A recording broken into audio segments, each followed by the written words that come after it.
Bridget, this is Susan, and I wanted to know if you wanted to meet us in the meeting room or outside for today's visitation. I know that I sent Jody, Gary Mark's secretary, and she said she was coming down to talk with you and let you know that we were coming.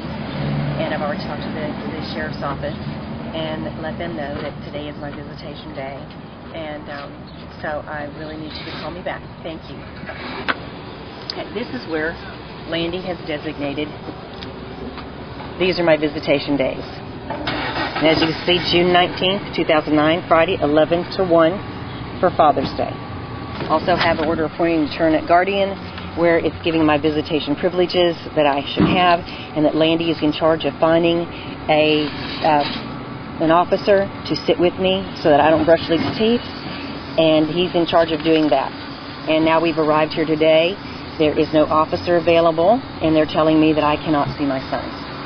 So we're going to go inside and see if we can mediate or talk with them. The only thing it says I can't bring in the facility any kind of herbs, medicines, creams, anything like that. The only thing I'm allowed to bring in is my keys.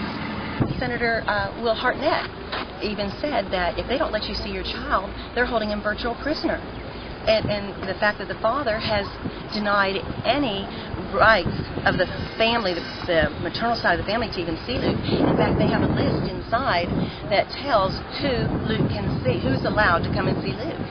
And if they're not on the list, then they can't see Luke, whether they're friends of Luke's, whether it's family, whether it's kids from school have been turned away, his college friends have been turned away. And Will Hartnett said they're holding him virtual prisoner. And this is exactly what's happening to Luke. And an incapacitated child like this needs all the visitors he can have. He needs all the company that he can have. He needs people around him that love him and care for him and are just there to talk with him. And to be isolated in his room with the blinds closed and the door closed in total isolation is just inhumane. Prisoners have it better than that. Landy Humphrey's behavior.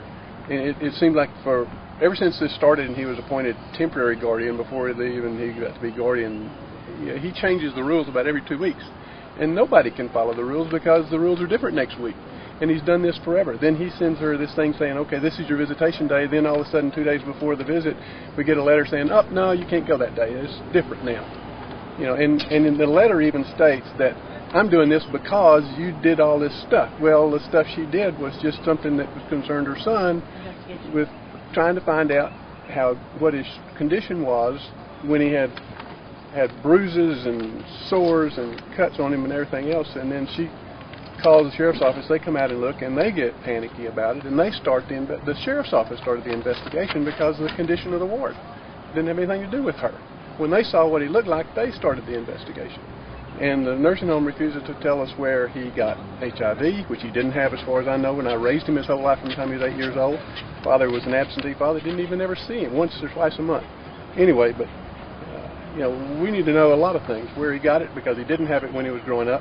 Where he got genital herpes, which he didn't have when he was growing up. An awful lot of things that Mr. Humphrey can't seem to explain, and they're trying to sweep it in the closet and close the door. And it's just... only because of her they haven't been able to do it. The thing is we've got the medical records from the day we have the medical records showing all the hospital when they brought him into the ambulance from that day till now, which we had to subpoena, and we have every one of them.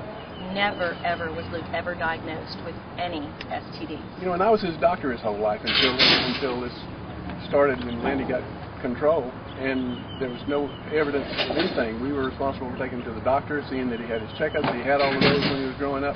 No one ever suspected, he never showed signs, symptoms, or anything of having any of these STDs. But now they say he's a source patient for all of them. And when he had blood work at every single hospital, he never had a transfusion. And all the blood work that they did, he was on 11 antibiotics. When he was in ICU for 47 days, they ran every single hospital test they could on him. And at the other hospitals too, nothing. It never showed up until after Luke was in this nursing home.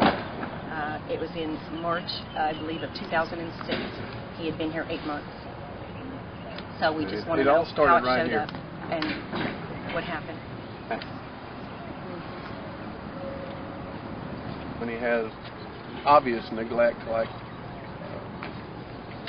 things in his nose that are clogging his nose up. He has so much stuff in his nose that hasn't been cleaned out, or his ears are so clogged up that you can't even see in them, or he has bruises on his arm, bruises on his neck. His skin has deteriorated to the point that he has like major acne all over, and he never had that before. Well, he has herpetic. All kinds of. He has eye infections. He has all kinds of things now that he never so had. He's got blisters. When I came last time, he had blisters all on his face and around his eye. And that's what the police took pictures of. His throat was totally like it was ripped up, just bloody. Mother wouldn't be concerned when she sees her son that way.